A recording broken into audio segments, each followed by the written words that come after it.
Hey guys, tonight we are going to be leaving the noise and stress of the modern world behind, stepping through the cool, damp archway of an 11th century Benedictine monastery.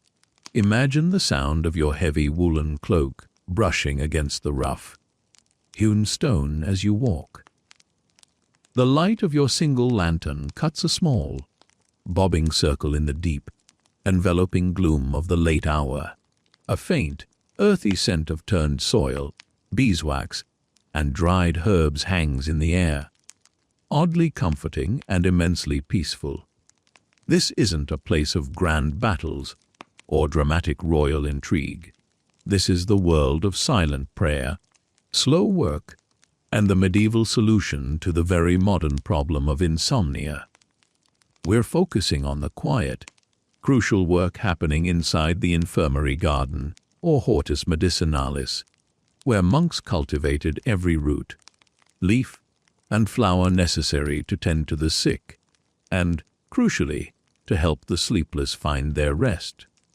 Because, let's be honest, life back then was pretty tough, and you probably wouldn't survive a single night in this era without a major panic attack, let alone find rest if it weren't for the dedicated, quiet knowledge tucked away in these stone walls. It's a very different kind of history, one where the greatest drama is whether the Valerian root has dried properly. You pass the cloisters, the open square of the monastery that, even now, at this dead hour, feels deeply peaceful. The silence here is thick, broken only by the distant, soft hoot of a night owl settling in the eaves. You're not here for holy services.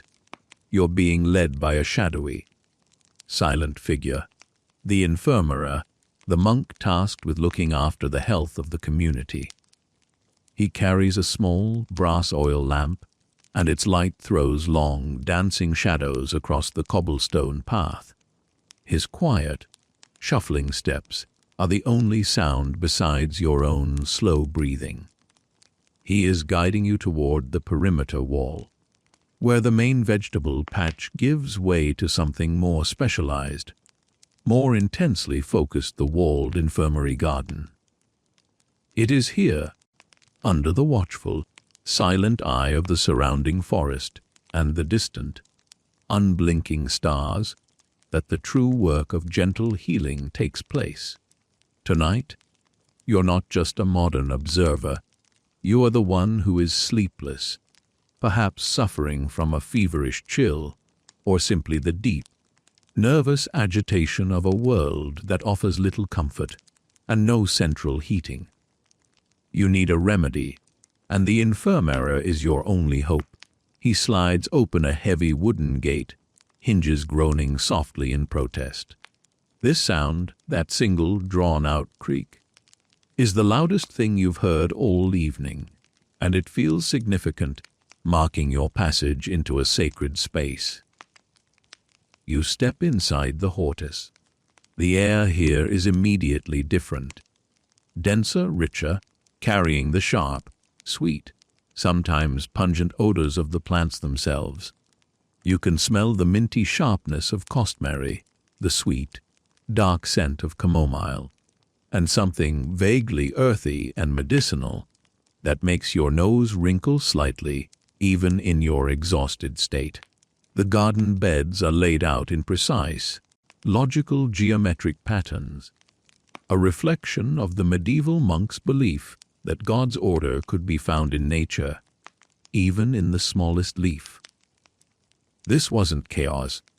This was botany as a form of worship, where every plant had a known purpose, recorded and categorized with obsessive care. As you look around, you realize the sheer volume of labor this represents. The weeding, the watering, the careful selection of seeds. It's a massive, year-round undertaking conducted in silence and humility.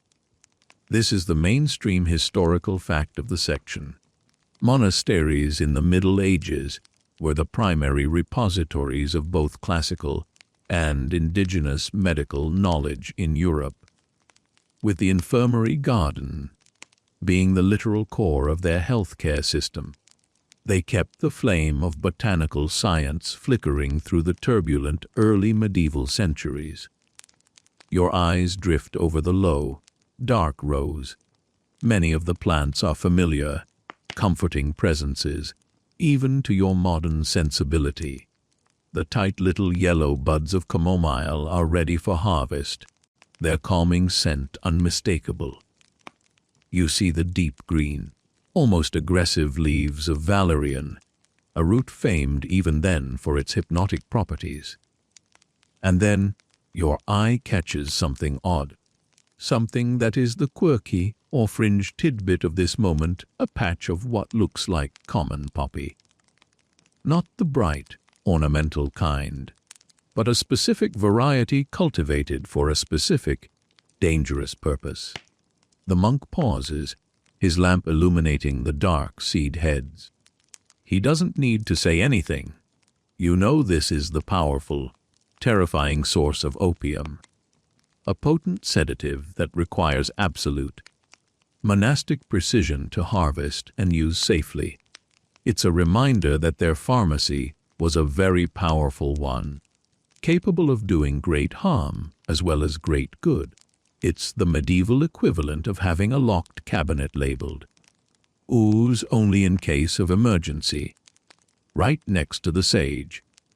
You notice that the ground is subtly damp, the soil rich and dark, and the night dew clings to every leaf, giving the garden a strange, silvered luminescence. It feels less like a field and more like an organized laboratory, only under the sky. This is where the magic or the very specific, slow science happens. The monk, sensing your need for rest, points to one particular bed where the stalks are tall and the leaves are broad. It is Lactuca virosa, or wild lettuce, a plant that you might dismiss as a weed, but which was in fact highly valued. This is the foundation of many sleep remedies.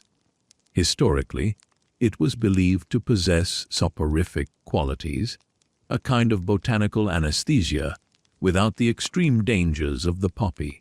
You might be more familiar with its modern name, Lactucarium. When the sap dries, it resembles a mild form of opium, and it was used to treat everything from coughs to, yes, your very own sleeplessness. As you stand there, inhaling the cool, herbal air, you wonder how much of this was truly effective science and how much was placebo, or just simple ritual. Historians still argue whether the monasteries preserved actual sophisticated Roman medical texts, or were simply compiling and expanding upon local folk remedies, passed down for centuries through oral tradition. The truth is likely a quiet, complex blend of both, much like the final sleeping draught that will eventually be prepared for you. Was the ritual of the gathering and the quiet environment half the cure? Almost certainly. The infirmary finally lifts his head, offering a silent, gentle nod, then turns, his lamp beam swinging back towards the main building. Your time in the Hortus is over, but the process of your cure is just beginning. You follow him back through the creaking gate, your mind now holding the peaceful, orderly image of the garden, the silence of the night, and the slow certainty of the moon moving across the sky. The promise of rest feels closer now, tied not to a pill or a screen, but to the slow, ancient growth of the earth. He leads you not to the main hall, but to a small, isolated wing near the kitchen, the infirmary. The air inside this section of the monastery is warm and slightly smoky, carrying a comforting scent of wood smoke and old wool. Your eyes are getting heavy now, weighted down by the sheer effort of staying awake and the pervasive, lulling silence. You are ready for the next step, the labor that follows the harvest. This journey, after all, is just a long, quiet exercise in preparing to stop moving entirely. You are no longer looking at the garden. You are in the garden, but the time has shifted. The infirmara led you through the dark, but now the scene dissolves, and you are standing at the same archway at the crack of dawn. It is the hour of prime, the first official prayer of the day, but before the bells finish their soft, measured chime, the real work begins. The spiritual rule of Saint Benedict, the guide for this entire, slow motion life you are now observing, is ora et labora, prayer and work. And the work, the physical, quiet labor, starts right here, where the earth is still cool and dark with dew. The monk's body, the one you are now inhabiting, is stiff from its short, hard sleep on a straw pallet. But there is no languor, no hitting the snooze button on the distant bell tower. There is only immediate, silent acceptance. You are here to tend to the physical needs of the soul and the community, and that starts with pulling weeds. You collect your tools from the small, dusty shed just inside the Hortus door, a simple, wooden, handled trowel, worn smooth by centuries of hands, and a flat, narrow weeding tool, known as a pala, designed to cut the roots cleanly without disturbing the medicinal neighbors. The sounds are immensely soft, the whisper of dry leaves swept aside, the quiet clink of the metal pala against the stone path, the rhythmic, slow rhythm of your own breathing. The work is done in silence, a kind of forced, external meditation that eventually seeps into your bones and quiets your mind. Think of the peace you search for with your noise, cancelling headphones, and your weighted blankets. The monk achieves it by simply being present and focused on the dirt under his fingernails. Any interaction is through gesture, a nod, a slow, deliberate pointing finger. If you were to accidentally sneeze, the sound would feel catastrophically loud in this environment, earning you a sympathetic but firm look from the infirmara. It's a hilarious thought, the idea of a simple "acoo" being the loudest scandal of the week. But here, it would be a genuine disruption to the sacred, lulling silence. You kneel at the edge of the first bed, where the Valerian grows. Remember that deeply pungent, hypnotic root we saw in the darkness. Now, in the soft, gray morning light, you are tasked with weeding around it. This plant requires careful attention. Its root structure is dense, and any damage could compromise the precious, sleepy potency you need for the restless brother in the infirmary. The sensation is soothingly repetitive. Your fingers grip the pala, you push the sharp edge into the earth, near a stubborn patch of couch grass, and you gently rock the handle until the weed gives way with a soft shahat of roots releasing the soil. This is not hurried work. It is slow work. It must take you the better part of an hour to clear just 3 square feet, a testament to the pace of life, when productivity was measured not in quantity, but in quality of presence. You notice that the early morning light catches the small, translucent droplets of dew on the valerian's leaves, making the whole garden sparkle quietly, like a massive organic jewel box. This focus on order and purity is directly linked to the mainstream historical fact that the planning of these gardens was a regulatory mandate across the Holy Roman Empire. The Capitulaire de Villis, a royal ordinance issued by Charlemagne, specified a list of around 89 plants, including vegetables, fruits, and, crucially, medicinal herbs that should be grown in all imperial estates and, by extension, most large monasteries. This wasn't just a suggestion, it was an agricultural law, ensuring that every community had access to the core components for survival and healing. So, as you tend to the mint and the rue, you're not just a gardener, you are an essential cog in the political and medical infrastructure of the early medieval world. You are literally maintaining the health of the state, one tiny, dirt-covered plant at a time. The simple task of making sure the sage is properly pruned ensures that the monastery has a key antiseptic and digestive aid for the next 9 months. Now, let's talk about the spiritual why of this.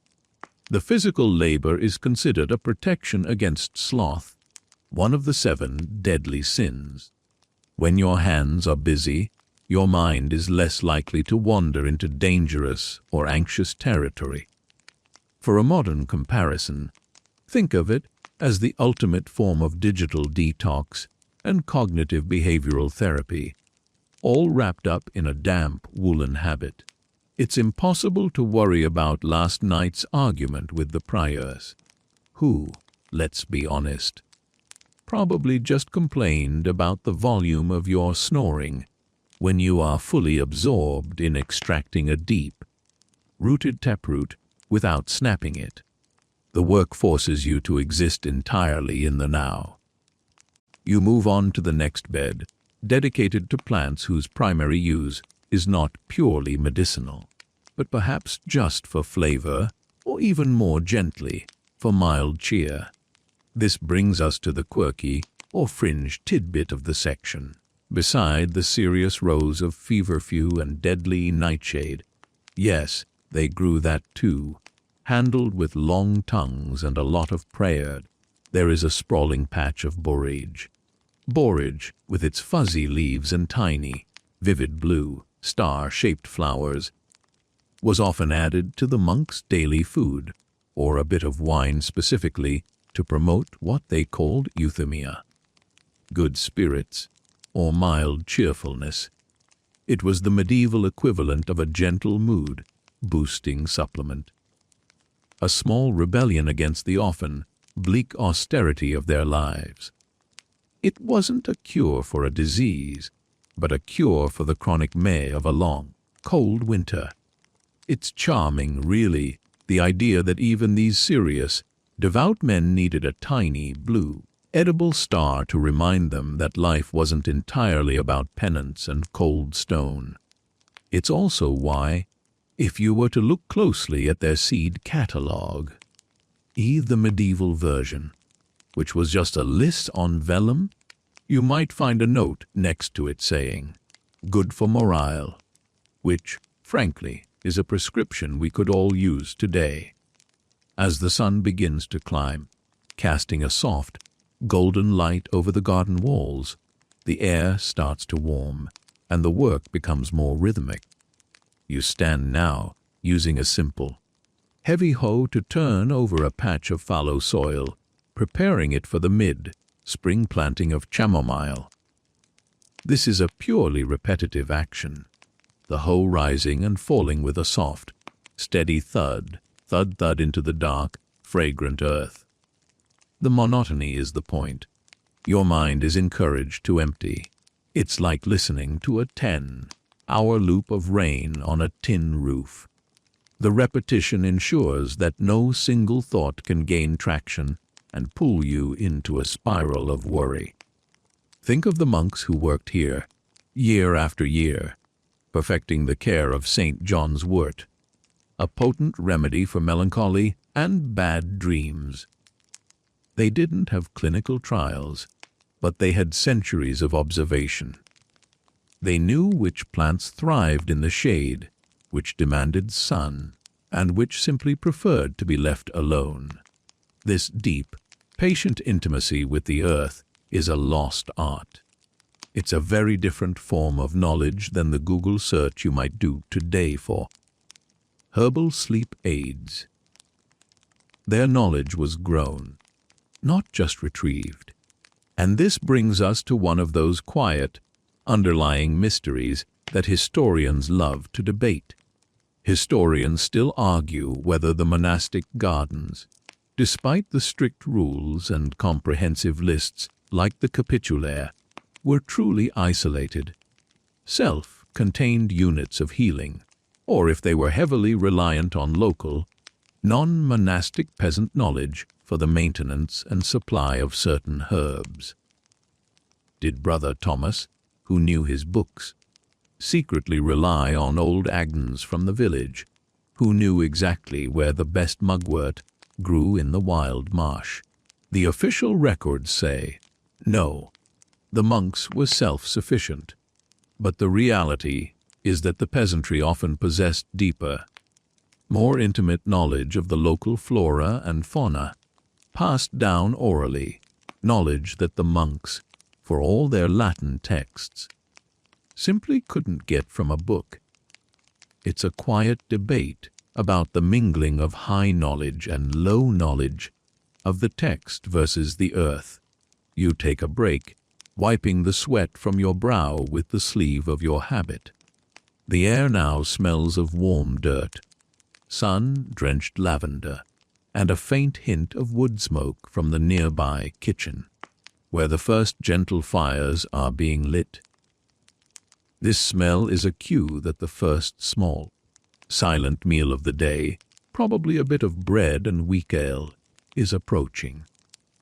You watch as another monk, older and slower, begins to gather the leaves of the feverfew, carefully placing them in a woven basket. He moves with a beautiful, worn efficiency, his hands knowing exactly where to pinch the stem without tearing the plant. The true beauty of the Hortus is that it is a place of profound logic and gentleness. Unlike the world outside the walls, which is harsh, sudden, and often violent, the garden is predictable. It follows the slow, certain rhythm of the seasons. There are no surprises here, only the quiet, reliable process of growth and decay. This reliability is the core of its soothing power. You, the sleepless visitor, are not just observing a garden. You are being shown a blueprint for a life lived without panic, a life where the rhythm of nature dictates the rhythm of the mind. Your hands, tired now, feel the distinct texture of the cosmary leaves, a minty, almost bitter feel, as you tend to its row. This herb was crucial for flavoring the aal, making the otherwise bland diet slightly more palatable, but also, in its own gentle way, aiding digestion, which is, of course, a critical part of restful sleep. Everything in the garden serves at least two purposes. It sustains the body, and it helps sustain the soul. It's an economy of purpose that feels deeply satisfying, a welcome relief from the modern world of infinite, scattered options. You realize that a major reason the monks slept well is that their life was edited down to the absolute essentials. No decisions, no choices, just the simple, immediate task at hand. No scrolling through feeds, just scrolling through rows of tansy and marigold. Honestly, if you didn't have email, you'd probably sleep a lot better too. That's the second light joke, by the way, a quiet, sleepy nod to the contrast. As the morning light solidifies, washing the garden in an undeniable yellow glow, you pause. The last of the morning, mist has burned off the fields beyond the wall. The work is mostly finished, the soil around the precious plants turned and cleaned, the weeds gathered into a heap for composting. The silence is now less a mandate and more a natural state, a result of the focused labor. Your body is gently tired, your mind is cleared, and the agitation that brought you here in the darkness has subsided, replaced by a deep, physical contentment. You have earned your rest, even though you are only now finishing the day's first major task. The next step is inside the infirmary, where this bounty will be processed into a cure, and you will finally be allowed to seek the sleep you've worked for. You carefully clean the parlor, returning it to its spot in the shed, and close the wooden door with a soft, final thunk. The monastery, the garden, and the quiet labor have done their slow, calming work on you. Now it's time for the true healing to begin. The biggest scandal of the morning, you think as you turn away, was confusing the pennyroyal L's, which is a strong purgative, with the simple peppermint, which is a soothing digestive aid. That small mistake could lead to a very uncomfortable night for Brother Bartholomew. But thankfully, your practiced hands recognized the difference in the subtle vein pattern. Just a quiet, high-stakes mistake, the kind of gentle drama only found in a historical gardening story. That's your third light quip, a soft chuckle at the small-scale severity of monastic life. The infirmer awaits for you at the infirmary door, his hands clean, his face calm. You've earned your way back inside, carrying the peaceful exhaustion of a morning well spent in the Hortus Medicinalis. The knowledge of these monks was preserved not just in books, but in the continued, quiet rhythm of their planting, weeding, and harvesting. You move toward the warmth of the building, ready to see the raw, green material transformed into the gentle lullaby of sleep. You follow the infirmera, your exhaustion a gentle, pleasant hum rather than a nervous thrum. The soft, physical ache in your back, and the warmth spreading from the sun-baked earth are the most effective pre-sleep treatments you've had so far. You are now in the infirmary's workspace, a small, quiet room adjacent to the kitchen where the harvested bounty is prepared. The light here is dim, filtered through a single pane of oiled linen instead of glass, casting a soft, diffuse glow that feels wonderfully easy on the eyes. The air smells intensely of dry, dusty wood, and the concentrated essence of the plants you just tended. Your next task is one of immense patience and precision, a perfect activity for emptying the mind processing the harvest. Specifically, you are learning how to prepare the herbs destined for the somniferae, the sleep-inducing remedies. The infirmera sets you up at a simple, heavy wooden table, smooth and dark with age and countless hours of work. Scattered across its surface are small, shallow woven baskets, each containing the morning's yield. He gestures silently toward a basket filled with the delicate, purple, tipped leaves of lavender. Your job is to gently strip the leaves from the stem, placing them into a clean, new linen sack to be hung for drying. This is the definition of slow, meticulous work. You sit down on a simple, three-legged stool, and the ritual begins. You grasp a stem, your thumb and forefinger moving down its length, sliding the soft, fragrant leaves away. The sensation is dry and slightly papery, and the scent released under the pressure of your fingers is immediate and potent. A rush of soothing, floral calm that acts as a gentle, natural sedative just from the touch. You might think of modern aromatherapy candles. This is the pure, unprocessed source, and it is overwhelmingly effective. The rhythm is everything: grasp, strip, drop. Grasp, strip, drop. Your eyes lose focus on the individual leaves and simply watch the gentle pile grow in the linen sack. This slow, predictable, and fragrant labor is, in itself, a form of medieval mindfulness. There is no urgency. The quality of the final sleeping draught depends entirely on the gentleness of this process. If you rush, you bruise the leaves. releasing unwanted bitterness and compromising the desired mellow effect. It's an oddly satisfying task. The physical evidence of your patience accumulating quietly in the linen sack. You could do this for hours. This emphasis on drying and preservation links directly to the mainstream historical fact that the majority of a monastery's pharmacological power resided not in fresh herbs, but in dried ones, stored correctly to last through the long, barren winter. The medieval apothecary, or dispensary, was essentially a giant, organized pantry filled with meticulously labeled linen sacks and wooden boxes.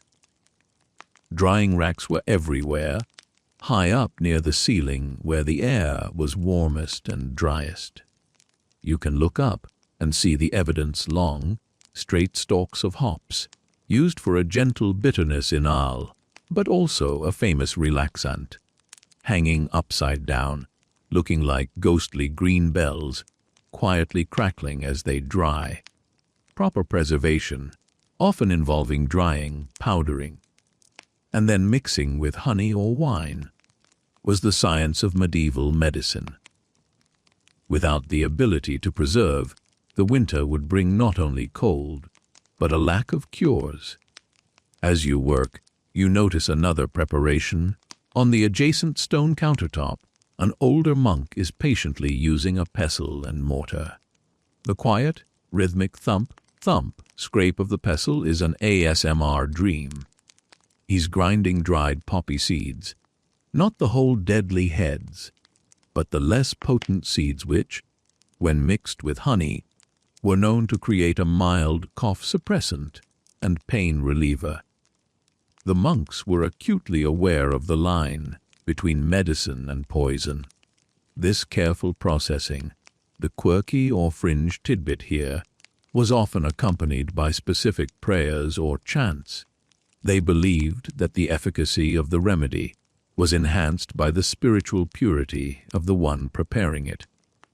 So, as the older monk ground his seeds, he was probably reciting a psalm for health under his breath. The pharmaceutical preparation was inseparable from the spiritual ritual. It's the closest you get to a medieval pharmacist saying, "Take with food," and also with a quiet prayer for maximum effect. The infirmary, meanwhile, is carefully trimming the stalks of the wild lettuce we harvested. He is demonstrating the technique for extracting the sap, the lactucarium. It's a laborious process of repeatedly scoring the stem and wiping up the milky, white liquid that oozes out, which is then left to dry into a hard, dark resin. He moves with extreme slowness, almost as if time itself is slowing down to match his pace. The light catches the sticky residue on his knife blade, a reminder of the potency of this quiet, unassuming plant.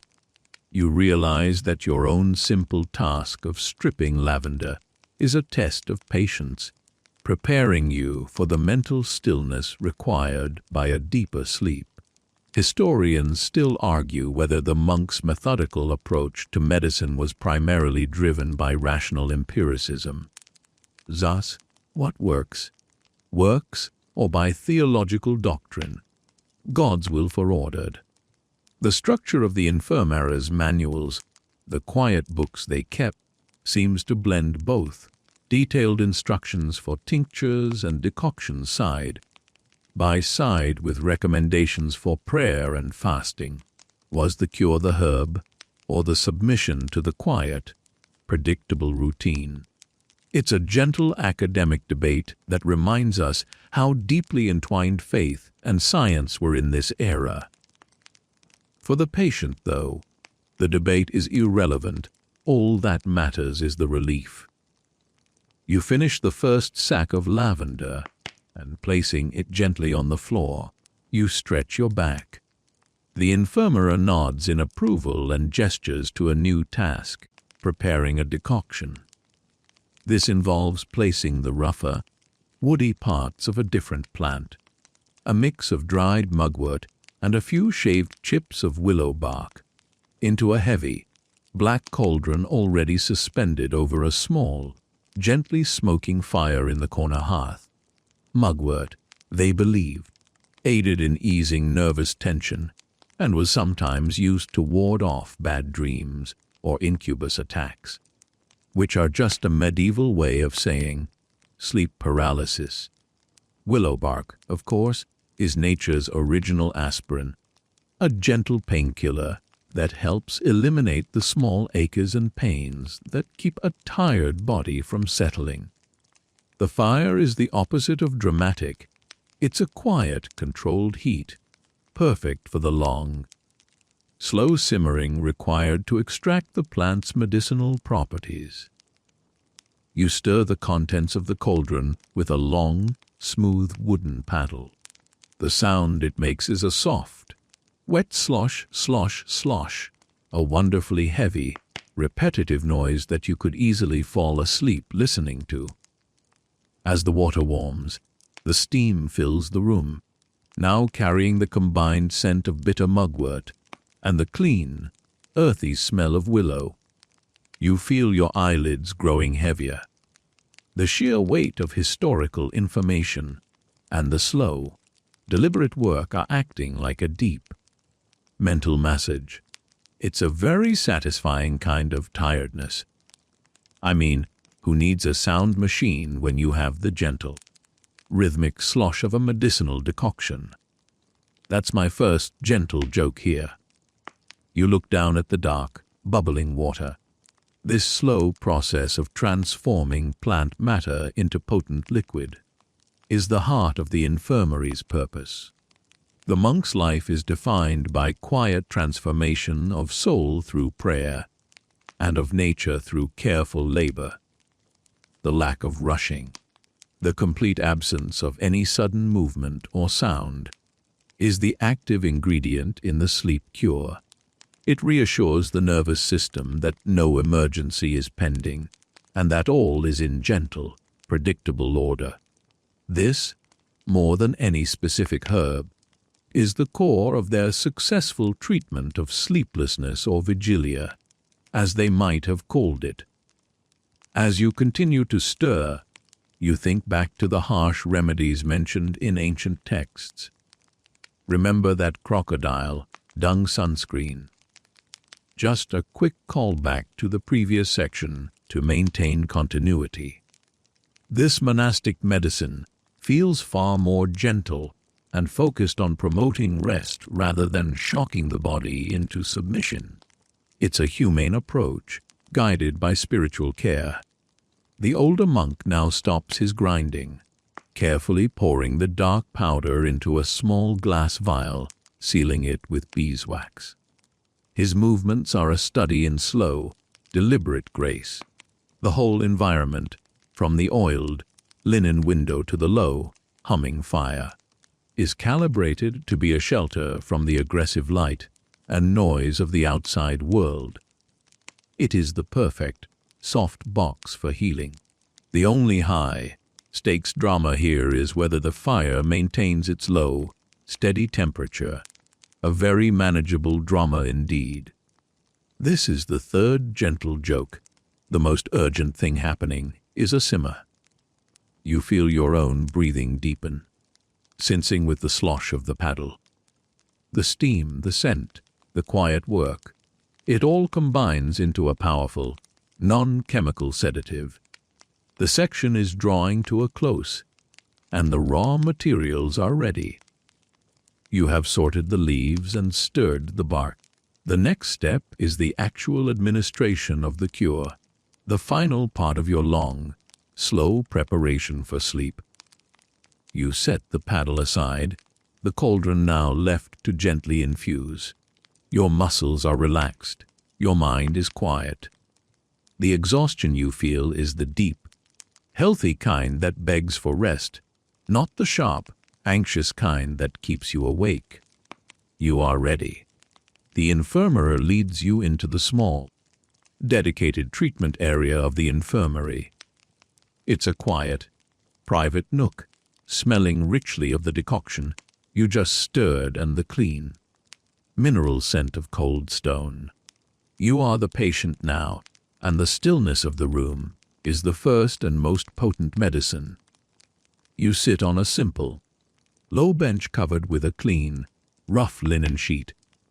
The infirmary begins to speak, though his voice is barely above a whisper, a low, gentle murmur that feels more like a quiet vibration than actual speech.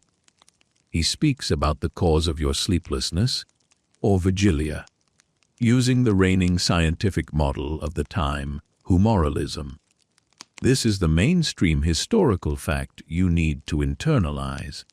For the medieval mind, all health, illness, and temperament were governed by the balance of 4 primary fluids, or humors, within the body: blood, phlegm, yellow bile, and black bile. Your lack of sleep, the infirmer explains, is not a simple problem. It's a matter of internal imbalance. Perhaps your nature is too sanguine, zuzzles too much blood, making you restless, warm, and overly optimistic even when you should be settling down. Or, more likely for persistent sleeplessness, you might be suffering from an excess of black bile, which creates a melancholic disposition. Cold, dry, and prone to worry and dark thoughts that keep the mind spinning late into the night. The treatment, therefore, isn't about hitting you with a chemical sedative. It's about gently coaxing the humors back into equilibrium. The herbs you helped prepare are categorized not by their modern chemical compounds, but by their qualities. Are they hot or cold, wet or dry? Since melancholy is cold and dry, the cure must be warm and wet. The infirmary explains that the decoction of mugwort and willow bark, which you stirred in the last section, remember, is warm and slightly moistening, intended to temper the cold, dry nature of your excessive black bile. The whole system is a gentle, elaborate logic puzzle designed to reassure both the body and the mind that order is returning. Now, the infirmary moves to the practical application. He brings a small, unglazed ceramic bowl containing a warm, thick liquid, a tincture made from the dried wild lettuce sap and mixed with a spoonful of warm honey. This is the lactucarium, the heart of the sleep cure. It is sweet, earthy, and mildly bitter. He instructs you to sip it slowly, focusing on the warmth spreading down your throat. The taste is strangely comforting. The honey makes it palatable, and the wild lettuce, in this low dose, gently begins to calm the erratic pulse you didn't even realize you had. This brings us to a slightly quirky or fringe tidbit about the application of humoral theory to sleep. Monks understood that the head was the coldest and wettest part of the body, making it a primary reservoir for phlegm. Too much cold, wet phlegm, they believed, could literally dampen the brain's activity, leading to lethargy during the day, but sometimes causing a paradoxical inability to sleep at night due to the thickness of the humors moving around. To counteract this, some infirmaries practiced a very mild form of head fomentation before bed, wrapping the head in warm, slightly damp, lavender-infused linen. This was not a widespread cure, but it was used occasionally for nervous, hyperactive patients. A way of using gentle, external warmth to thin the stubborn, cold humors inside. It's a wonderfully strange image as a stern, medieval monk giving you a gentle, therapeutic lavender towel turban. You just have to laugh softly at the mental picture of that. As the effects of the decoction begin their slow, gentle work, the infirmary continues to explain. He describes how the day's routine, the early rising, the silence, the hard work in the garden, is actually the most important part of the treatment. The external order forces an internal order. If you've ever tried to force yourself to sleep and failed, you understand that the struggle is the problem. The monk's life eliminates the struggle by simply demanding physical exhaustion and mental stillness. You realize that your entire 200-word journey through the garden and the workshop was not just narrative, it was part of the prescribed pre-sleep therapy. The soft whisper of the infirmer's voice, never loud, never accusatory, just informative, is deeply lulling. He avoids dramatic language. There is no talk of fighting, the illness or beating, the sleeplessness. The language is entirely about restoration and balance. This language, too, is a powerful soporific. He explains that the dosage of the wild lettuce sap must be minutely adjusted for every patient. Too little, and it has no effect. Too much, and it causes a restless, troubled sleep filled with bad dreams. It requires an intimate knowledge of the patient's constitution and mood. This level of individualized care is what leads to the subtle, ongoing debate among scholars.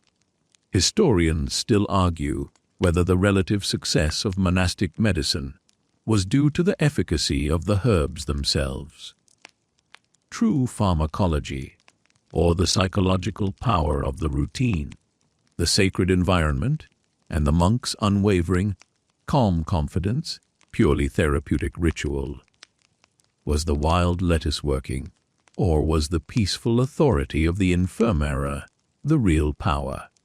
It's a quiet, scholarly puzzle that gently plays in the back of your mind as your eyelids grow heavy. You finish the last sweet, earthy drops of the tincture. A deep, heavy warmth begins to spread from your stomach outward to your limbs. The feeling is not one of sudden knockout, but of a complete, gentle surrender. Your nervous energy, which was manifesting as worry about tomorrow's tasks or yesterday's mistakes, is simply dissolving into the stillness of the room. The infirmer arises slowly, his task complete. He places a small, dried pouch of chamomile and hops under your pillow, a final, small act of comforting kindness. As you stand up, your body feels heavy, pliable, and entirely ready for the palate. You feel the delightful kind of tiredness you haven't experienced since you were a small child who spent an entire day running through the woods. The whole system is logical, predictable, and crucially very, very slow. The sheer lack of urgency in the medieval world is a huge part of the cure. If only your boss would treat your Monday morning deadline as a sanguine imbalance that requires a few hours of head fermentation and quiet sipping. That's the first gentle modern aside in this section.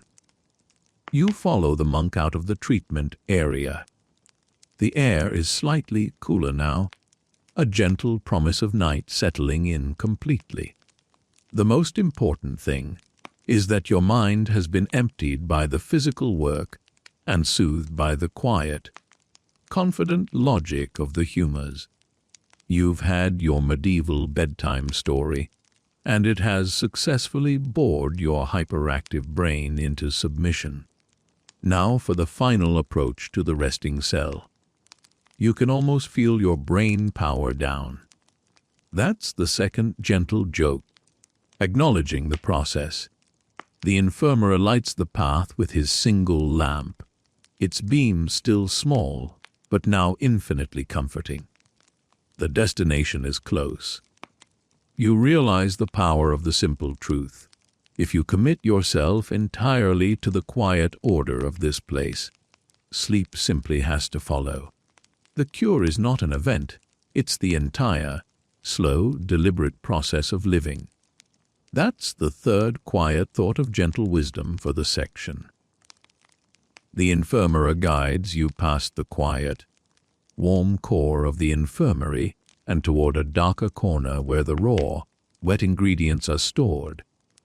The air here is cooler, slightly dank, and carries the fresh, earthy smell of stored roots and water.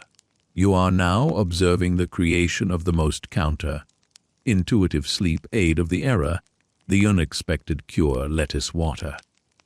This simple, almost banal remedy is the most frequently prescribed, precisely because it is so gentle and easy to prepare. You see a novice monk, perhaps the young apprentice we will meet later, or perhaps just a very quiet helper, meticulously separating the leaves of a specific type of lettuce, likely Roman lettuce or a closely related variety known to be particularly potent.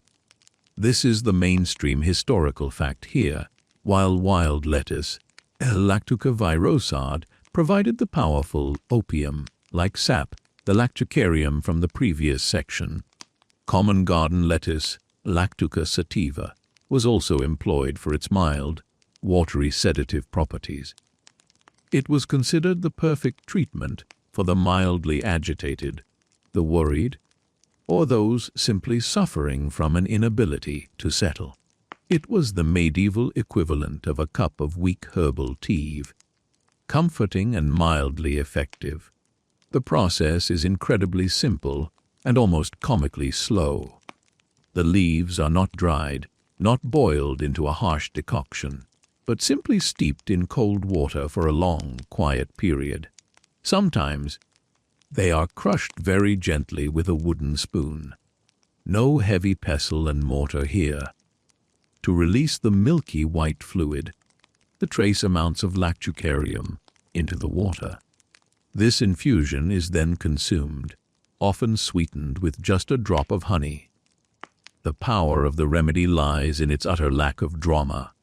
It is cold, wet, and mildly cooling, making it ideal for gently calming a sanguine dulci hot and wet imbalance or an excess of internal heat that often accompanied minor fevers or anxiety. As you observe the novice's deliberate, quiet movements, the utter lack of urgency is a sedative in itself. He is not making medicine. He is simply allowing the water and the leaves to meet, a perfect example of non-aggressive healing. You realize that a major part of this specific cure is the ritual of passive waiting. You have to wait for the water to infuse. You have to wait for the monk to prepare it. You have to wait for the subtle effects to take hold. In a world defined by sudden death and violence, the monastery offered a beautiful, reliable slowness. If we had to wait 3 hours for our nightly sleep supplement to be brewed, maybe we'd all learn to calm down a little.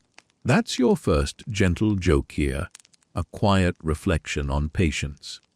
Now for a quirky or fringe tidbit, medieval folk medicine, which often crept into the monastery walls through the kitchen servants or local lay brothers, sometimes recommended lettuce seeds to be ground and mixed with oil and rubbed on the soles of the feet to induce sleep. The belief was that by introducing the cold, damp quality of the lettuce into the lower extremities, it would pull the hot, restless humors, like yellow bile, down away from the head, where they were causing the sleepless anxiety. The mental image of a quiet monk applying a lettuce seed foot rub is a beautiful, slightly absurd picture of holistic care that gently reinforces the low-key, non-dramatic nature of this particular remedy. This remedy's popularity leads to an important scholarly question.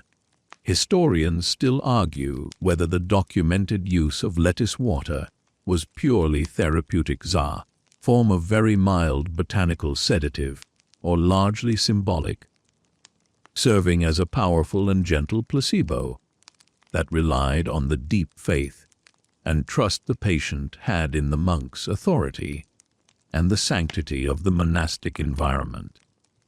The remedy's efficacy many scholars suggest, was likely more dependent on the patient's quiet submission to the regimen, the routine, the silence, and the expectation of rest, than the actual chemical potency of the vegetable infusion.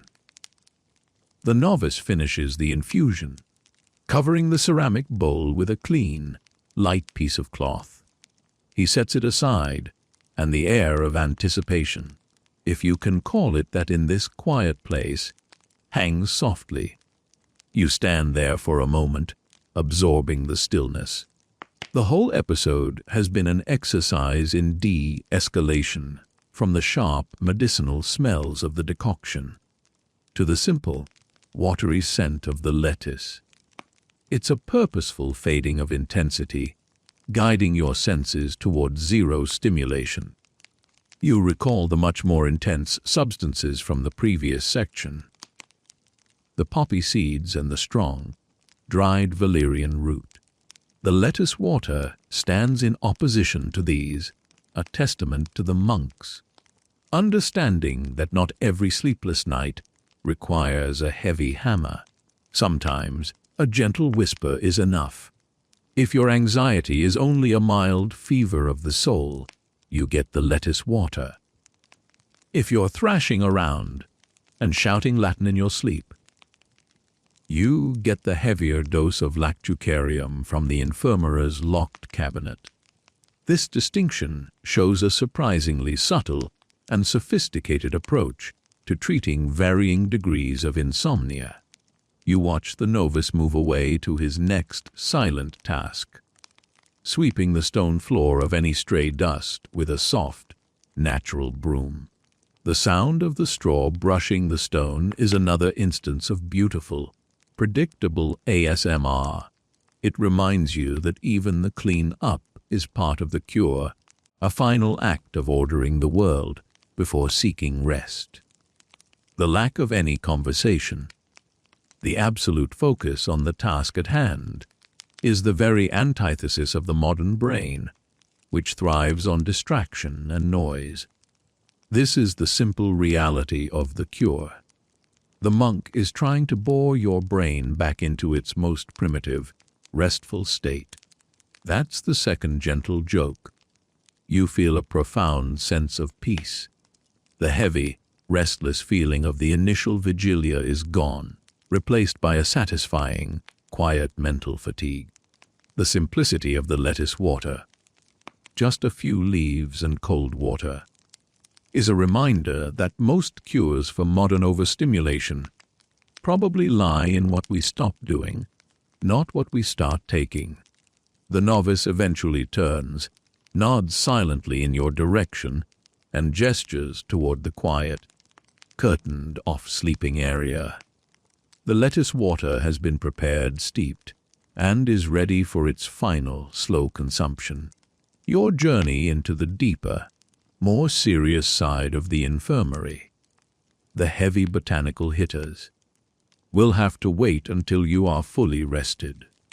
For now, the gentle hand of the garden lettuce has done its introductory work.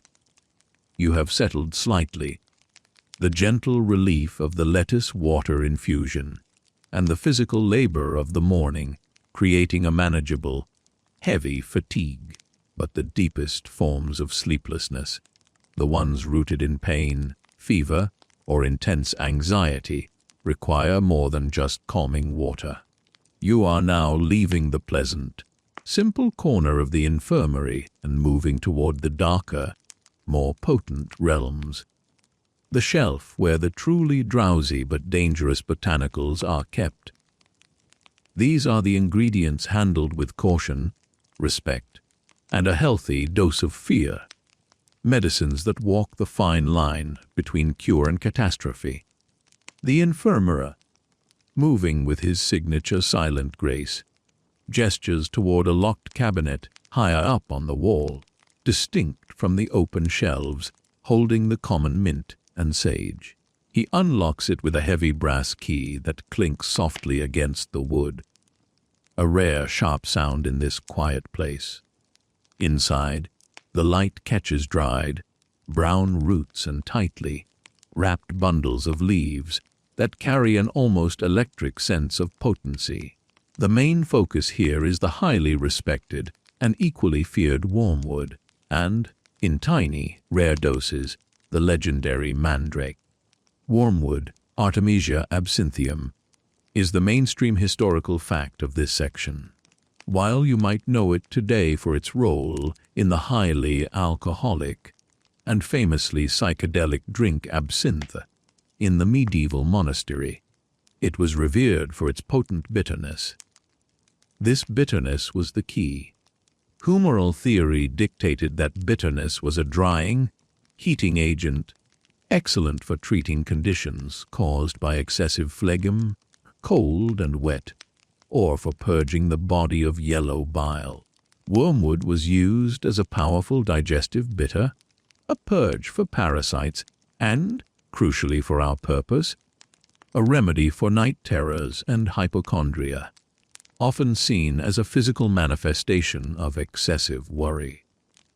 It was believed that the intensity of the bitterness would physically shock the system into compliance, clearing the mind and ensuring a deeper, although sometimes fitful, sleep. The preparation of wormwood is not gentle. The dried herb is either boiled into a bitter, tasting, dark brown syrup, or more often, steeped in strong wine or all to create a potent cordial. The taste is famously and aggressively unpleasant, a deliberate act of penance for the body. The monk would administer this, not with kindness, but with stern spiritual assurance that the bitterness was necessary for the body's eventual equilibrium. It's a very medieval approach. The medicine must taste bad to be good, a perfect contrast to the gentle lettuce water we just saw. Now, your eye is drawn to the smallest, most tightly wrapped bundle in the cabinet. This is the quirky or fringe tidbit that comes with a high price and a whispered reputation. Mandrake root, Mandragora officinarum. This is the stuff of folklore, a plant whose forked root often resembles a small, distorted human figure. The medieval imagination surrounded it with terrifying myths, chiefly that it would scream when uprooted, driving the unfortunate harvester insane. This is one of the very few things in the quiet Hortus that actively encourages drama and superstition, because of the risk of accidental overdose. Mandrake contains highly potent tropane alkaloids that are dangerously sedating and hallucinogenic. It was used sparingly. Its primary use in the infirmary was for deep, surgical anesthesia before operations, which, trust me, you don't want to watch, or for extreme cases of pain and intractable vigilia. For sleep, the root was not consumed directly. Rather, it was sometimes sliced and dried, then sewn into a small linen pillow or carried as an amulet near the patient's head. The faint, earthy narcotic fumes were believed to induce a heavy, coma-like sleep. The quiet humor of the situation is that even the most devout monks, who rejected most superstition, still kept the mandrake for its powerful, undeniable effects, whispering their prayers over the screaming root, just in case. This deliberate use of highly dangerous substances brings up a fascinating ethical and scientific question.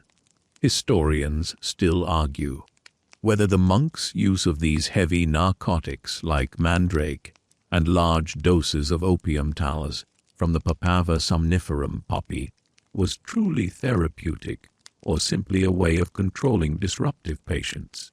In a communal life defined by silence and routine, a brother suffering from manic agitation or chronic, noisy pain was a major disruption. Was the strong dose a form of quiet, medicalized control to restore the community's order? The debate gently touches on the necessary harshness that underlies the serenity of the monastic ideal. The infirmera, Satisfied that you have grasped the difference between the soothing and the subduing, closes the cabinet with a firm clunk. The wormwood and mandrake remain locked away, reserved for emergencies. The very presence of this cabinet is a quiet reassurance. Even if your sleeplessness becomes a dark, raging fever, they have a solution. It's the ultimate break glass in case of fire plan. You think back to your calm stir of the simple mugwort decoction, which, you remember, was for nervous tension. This wormwood is mugwort's vastly more aggressive cousin. This is why the monks were so meticulous in their labeling and preparation. A tiny, accidental swap could change a peaceful night into a terrifying experience. I mean, imagine trying to relax when you accidentally brewed the wormwood instead of the chamomile. That would definitely ruin your quiet night. That's your second gentle joke, focusing on the danger of mislabeling. As you leave the medicinal shelves, you pass a workbench where a monk is slowly turning a mortar and pestle. He's grinding something that smells mildly sweet and very earthy. It's the dried leaves of betony, Stachys officinalis, which was believed to be a panacea, a cure all for almost every affliction, including bad dreams and headaches. This softer, less potent remedy acts as a bridge between the gentle herbs and the powerful ones, a reminder that the majority of monastic medicine was focused on simple, incremental comfort rather than dramatic intervention. It's a good herb, betony, a quiet hero of the medieval pharmacy. The contrast has served its purpose. You realize that your own need is for the gentle comfort of the betony or the sleepy calm of the lactucarium, not the aggressive bitterness of the wormwood. The knowledge of the extreme helps you appreciate the profound comfort of the mild. The infirmera, sensing your peaceful acceptance, gestures you toward the main hallway. The final destination of your journey, the library, where all this quiet knowledge is preserved, awaits. The infirmera leads you out of the medicinal workspace and across a short, drafty passage, bringing you to the quiet, hallowed space known as the Scriptorium. This room is entirely different from the garden and the dispensary. It is cold, quiet, and devoted to the ultimate act of preservation, the slow, silent copying of knowledge. This is where the wisdom of the herbs, the cures, and the complex rules for treating a body are saved from oblivion. The sight of the room is immensely peaceful. It is filled with the long, low light of a single, tall window, and the only sounds are the soft, careful scratch, scratch of a few quill pens moving across vellum. The air smells sharply of parchment, ink made from soot and oak galls, and a faint, sweet scent of beeswax used to seal documents. It is a chamber of profound, uninterrupted focus, the perfect antidote to a spinning, anxious mind. You stand beside a young monk, not the infirmera, but a dedicated scribe, who is meticulously copying a text. This text is not a Bible or a history of saints. It is a herbal compendium, a detailed listing of plants, their properties, and the correct formulas for preparation. This act of preservation is the mainstream historical fact of this section. Monasteries were the chief librarians of early medieval Europe, and their medical knowledge, which included the cures for vigilia, sleeplessness, was primarily preserved through this painstaking, manual transcription of ancient Greek, Roman, and early Christian texts. Without the slow, deliberate work of the scribe, all knowledge of wild lettuce and mandrake would have been lost during the turbulent centuries following the fall of Rome. The scribe works under the absolute rule of silence, known as the silentium. His entire day is a lesson in stillness. Think of the monk's life as a 24-hour-long meditation on the present moment. There are no deadlines as other than death, I suppose, no rush, only the slow, sure rhythm of the pen. If the monk were to make a mistake, he wouldn't curse or tear the page. He would scrape the ink off the vellum with a tiny, sharp blade, a process called erasure, which is a slow, careful act of correcting the past without violence. The idea that you can correct your mistakes with quiet, careful labor is deeply comforting to the sleepless mind. Your attention is drawn to a small, specific detail, the quirky or fringe tidbit of the Scriptorium. Look at the scribe's workspace. Near his inkpot and feather, he has a small, dark stone. This is often a piece of jet or lapis lazuli. The jet stone, in particular, was believed to have a unique property. When held while copying, it would help to fix the ink, making the letters permanent and protecting the finished page from fading or smudging. It was a form of low-key, localized superstition applied to the technological process of copying. A quiet acknowledgement that even in the pursuit of pure knowledge, a little help from the natural world couldn't hurt. The fact that they blended meticulous chemistry, the ink formula, with a touch of folk magic, the stone, is wonderfully human. The scribe, without looking up, carefully dips his quill. You realize that the very design of the room and the task are built to induce a calm, rhythmic state. The scratch of the pen, the smell of the vellum, the stillness. It's the historical equivalent of an ambient soundscape, a powerful sleep aid. Honestly, if you can't fall asleep to the sound of a medieval monk copying a complex recipe for Bethany cordial, I'm not sure what to tell you. That's your first gentle joke here, acknowledging the hypnotic nature of the scene. The specific text being copied, the herbal, is a direct repository of the quiet wisdom you've observed. It contains the exact recipes, the warnings about potency, especially about the wormwood from the last section, and the instructions for dosage, according to the patient's humoral imbalance. The knowledge is not static, it is often updated. The scribe sometimes leaves a marginal note, a tiny annotation in the side column, to correct a classical error or add a local observation about where a certain herb, perhaps hops or valerian, grows best in the monastery's immediate environment. This brings us to a crucial scholarly question.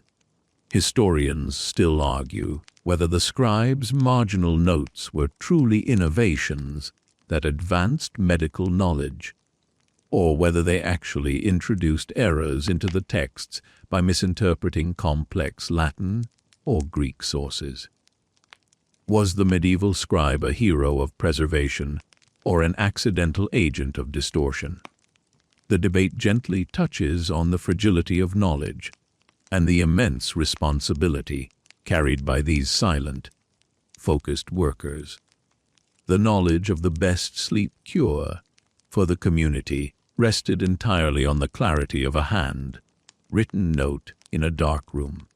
You watch the scribe's hand move across a small, illuminated drawing of a chamomile flower, detailing its small, yellow head and its feathery leaves.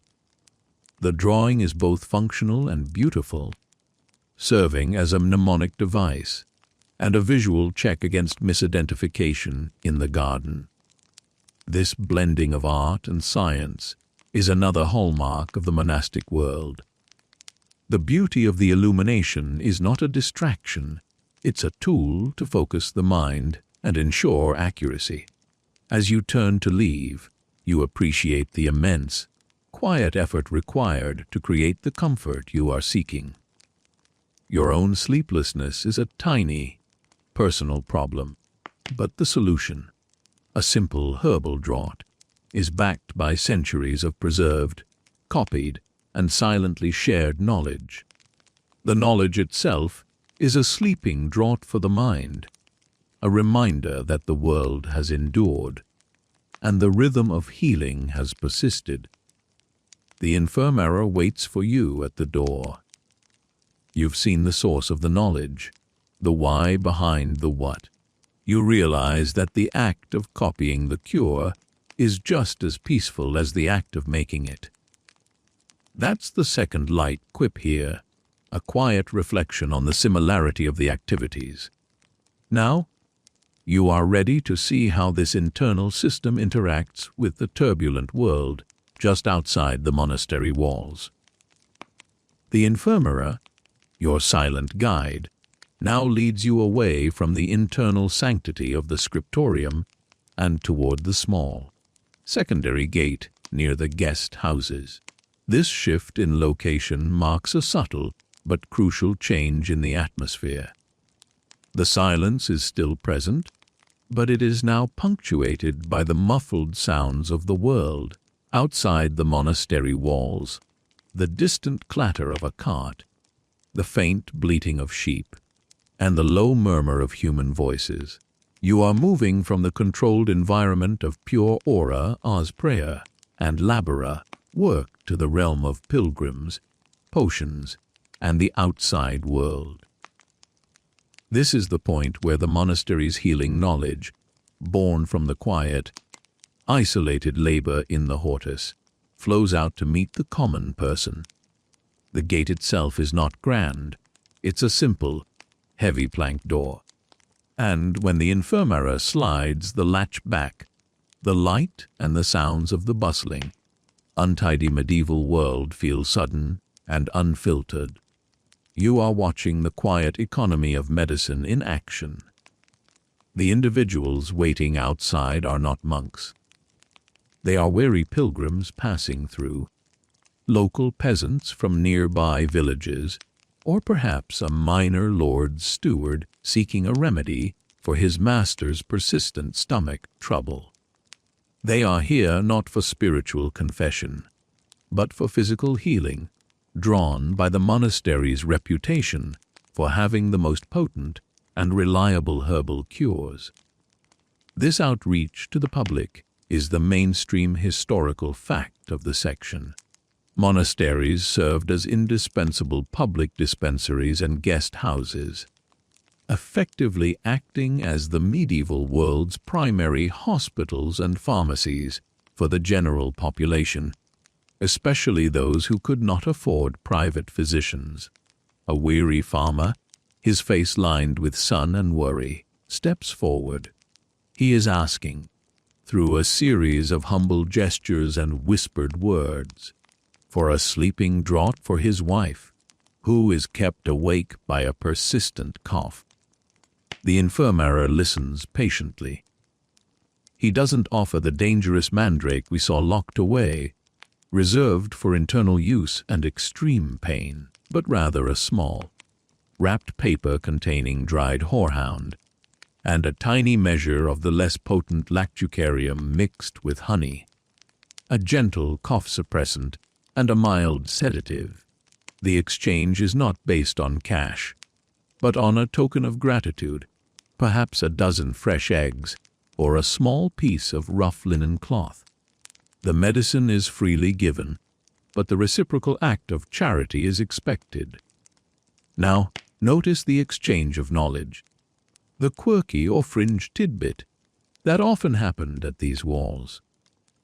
While the monks possessed the written, classical knowledge, the textual tradition, the local peasants possessed the deepest knowledge of the local flora, the oral tradition. The farmer, after receiving his cure, offers the infirmary an unsolicited piece of advice.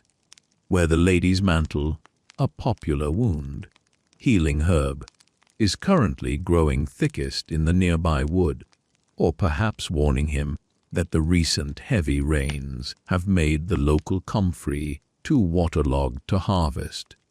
This quiet exchange, the monk sharing his Latin science, the peasant sharing his intimate, practical knowledge of the terrain, was constant and crucial, demonstrating that monastic medicine was a subtle collaboration between the educated and the unlettered. It's the medieval version of a highly specialized doctor taking advice from a wise old local forager. The infirmera, with a gentle, silent nod, accepts the offering and the advice, a sign of humility that confirms the value of the peasant's wisdom. This leads us to the quiet academic puzzle. Historians still argue whether the enduring power of monastic remedies lay in their ability to synthesize the academic texts, like the ones copied in the Scriptorium, with the rich, resilient, and often more effective local folk traditions. Did the monks simply validate and standardize the cures that the women of the villages were already using? It's a debate about the origins of knowledge. Did it flow down from the educated elite, or up from the collective experience of the land? As you observe these quiet interactions, the noise of the outside world, though present, is still held at bay by the immense calmness of the monks. Their lack of panic, their slow, deliberate movements, acts as a powerful therapeutic barrier. You realize that a major part of the cure they offer is the simple, quiet assurance that they have control over the chaos of the natural world. If you, the exhausted modern viewer, could just remember that feeling, that the chaos can be managed with silence and a very slow work ethic, you'd probably be asleep right now. That's your first gentle joke here, a meta commentary on the goal. The monks also prepared specific remedies for travelers.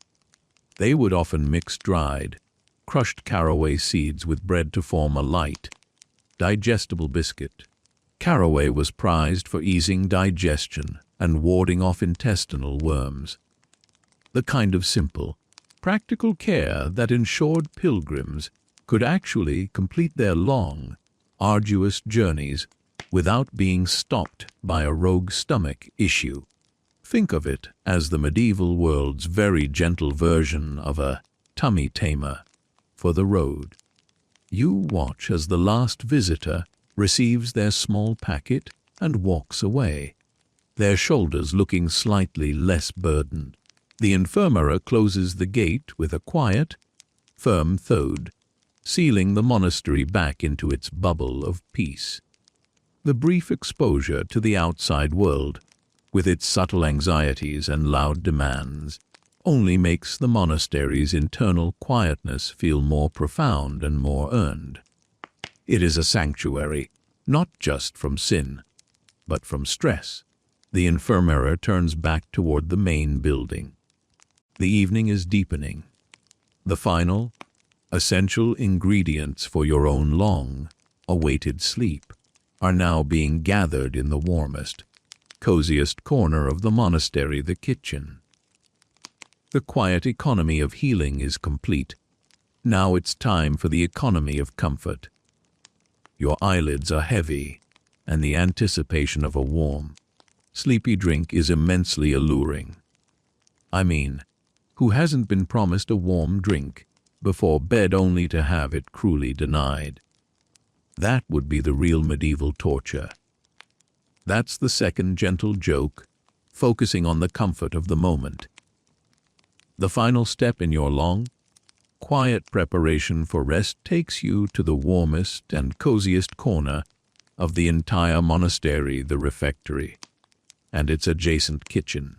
This space, usually used for silent communal meals, is now subdued, smelling faintly of old herbs, beeswax, and the deep, comforting scent of gently banked wood smoke. The kitchen is where the raw knowledge from the Scriptorium and the raw bounty from the Hortus are transformed into the final, soothing product. The infirmary, using the kitchen's small, dedicated hearth, is preparing the most comforting of all sleep cures, a warm, nourishing drink. This is the mainstream historical fact of the section. Medieval pharmacology wasn't just about bitter purges and potent tinctures. It was often about providing simple, gentle comfort. For sleeplessness caused by nervous stomach trouble or a general inability to settle, a warm drink, often a milk gruel made from oat or barley, or a weak posset, warm milk curdled with wine or ale, was the go-to remedy. These drinks were not chemically potent, but they were rich in comfort and easily digestible, ensuring that the body wasn't kept awake by the internal labor of processing heavy food. The sound in the kitchen is magnificent for sleep. It's a low, volume symphony of domestic peace, the soft crackle of embers in the hearth, the gentle glug of liquid being poured from a clay pitcher, and the rhythmic swish of a whisk stirring the warm milk. There is no clatter of modern utensils, only the muffled, slow movements of the two monks, tending to the late night task. The warmth here feels like a physical embrace after the cool stone of the Scriptorium and the dampness of the garden. The infirmary adds a few specific ingredients to your warm milk. He is sprinkling in a fine, dry powder of nutmeg and some dried, crushed hops from the rack above the fire. The same hops that were hanging earlier, if you remember the ghostly green bells. Hops, even today, are a famous mild sedative, and nutmeg, used in slightly larger quantities than you'd put on a modern lat, was believed to have mild narcotic properties that aided slumber. This blending of gentle, warm liquid and soft sedatives ensures a gradual, non-aggressive transition to sleep. It's the closest thing the medieval world had to a quiet, warm nightcap. The preparation itself is the ultimate act of slow, deliberate care. The milk must not boil. It must only be warmed to a soothing temperature, a process that requires patience and constant attention. This extreme focus on temperature and pacing is the quirky or fringe tidbit of this moment. The monks considered the temperature of the remedy to be a key humoral factor. Since your sleeplessness was determined to be a cold, dry, melancholy imbalance, the remedy must be warm and wet. Serving the gruel too cold would counteract the therapeutic effect and be considered a medical failure. So, every second spent gently heating and stirring the milk is, in fact, a necessary medical procedure. As the infirmary hands you the warm, heavy ceramic bowl, the warmth seeping into your hands is incredibly soothing. The smell is sweet, creamy, and slightly spiced.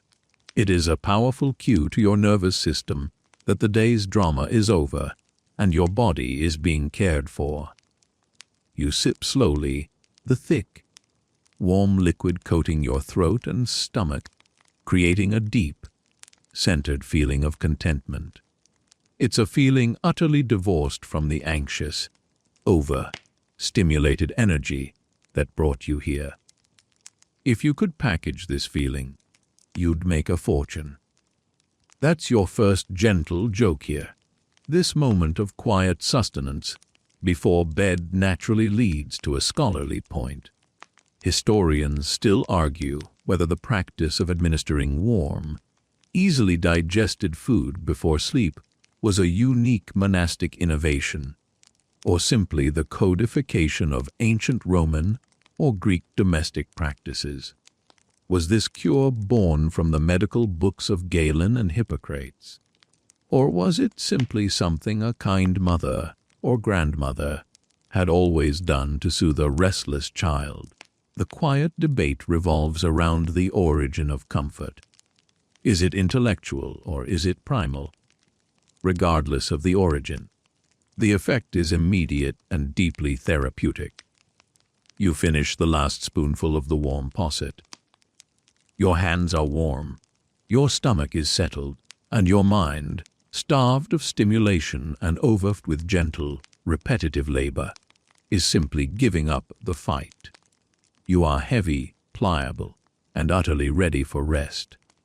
You think back to the jarring experience of the wormwood from section 6 and are immensely grateful that your ailment only required this soft, liquid lullaby. The monk's judgment was correct. The infirmera silently takes the empty bowl and gently washes it. The soft clink of ceramic against the wash basin is the final, satisfying sound of the day's tasks being put to rest. Your journey through the quiet infrastructure of medieval healing is complete. All that remains is the final, deep surrender. The infirmera points you down a narrow, curtained hallway toward your sleeping cell. No more movement, no more speaking, no more light. The promise of silence is the final and most potent cure. You are walking toward the last bell of the night. That's the second gentle joke, focusing on the inevitable nature of the final piece. You walk down the narrow, short passage that leads to the sleeping cells, the final stage of your bed. Time history experience. This passage is dimly lit by a single rushlight, a wick dipped in fat, flickering softly near the far wall. The light is weak and utterly non-aggressive, designed not to keep you awake, but merely to guide your final steps. The air here is cool again, a perfect, non-stuffy temperature for deep rest, carrying only the faintest, clean scent of old stone and cold, washed linen. You arrive at your designated cell. It is small, simple, and entirely without distraction. A hard, low pallet covered with a thin mattress of straw and a heavy, woolen blanket is all that is offered. This complete, intentional lack of comfort, by modern standards, is the mainstream historical fact that ensured a deep, immediate sleep the medieval body, exhausted by constant, low-grade physical labor and a life of mental stillness, did not require elaborate pampering to rest. The body was simply ready. The goal was not luxury, but sanctified rest, a necessary pause before the next cycle of prayer and labor. You peel off your rough woolen outer garments. The infirmera who has followed you now performs his final, silent service. He points to the wall near your head, where a small, carved wooden hook holds a simple rosary and, perhaps, a tiny, dried pouch. This pouch contains the blend of hops and chamomile, the gentle, fragrant, and reliably sedating herbs that you saw being prepared earlier. Placing this near your head is the final, subtle pharmacological cue. This final sensory input is the quirky or fringe tidbit of the cell. The soothing, earthy scent acts as a natural aromatherapy, providing a continuous, gentle reminder to your brain to power down. It is the final, non-verbal instruction for your mind. You climb onto the pallet. It is firm, not soft, but your body, heavy with the quiet exertion of the day and warm with the nutmeg, spiced posset from the kitchen, accepts the surface with grateful resignation. You pull the heavy woolen blanket up to your chin. The wool smells faintly of wood smoke and the sharp tang of the sheep it once belonged to. A clean, elemental smell. The profound silence of the cell, broken only by your own slow, steady breathing, is the most powerful sedative. The deep, heavy quiet descends, a physical weight that pushes down on your eyelids. Now, as the stillness fully envelops you, you reflect on the ultimate question posed by this entire experience.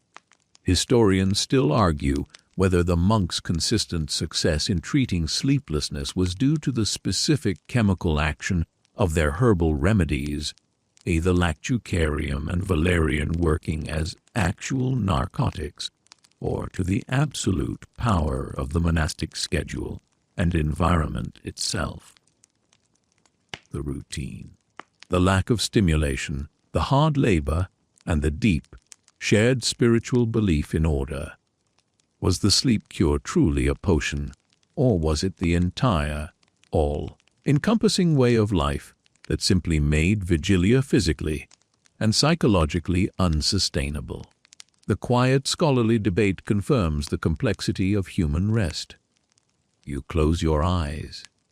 The single rushlight casts a faint, yellowish rectangle on the wall that is already beginning to fade. You recall the peaceful rhythm of the scribe's quill pen. Scratch, scratch, scratch, the gentle slosh of the medicinal decoction being stirred, and the faint, sweet scent of the wild lettuce sap drying on the infirmera's stone counter. There is no urgency in your mind, no need to plan the next day or dwell on the previous one. The monastic rhythm has taught your body to exist entirely in the moment of quiet surrender. You are utterly ready. The room is dark now, the last flicker of the rushlight finally yielding to the deeper, velvety blackness. Your breathing slows further, each inhalation a quiet, soft surrender, each exhalation a release of the day's final, lingering worries. Feel the heavy, scratchy wool blanket pressing down, a comforting weight that anchors you to the hard palate. The scent of the herbs near your head is barely noticeable now, just a soft, gentle echo. There is no more thinking, only being. The cold, comforting stone of the walls is protecting you, holding you gently in this moment of deep, earned peace. The monastery has done its work. You are safe, you are warm, and you are settled. Let the silence of the silentium wash over you completely, pulling your mind down, down, into the deepest, most quiet waters of rest. Just listen to the sound of your own quiet, steady breathing. Nothing more. Nothing to do now, just sleep.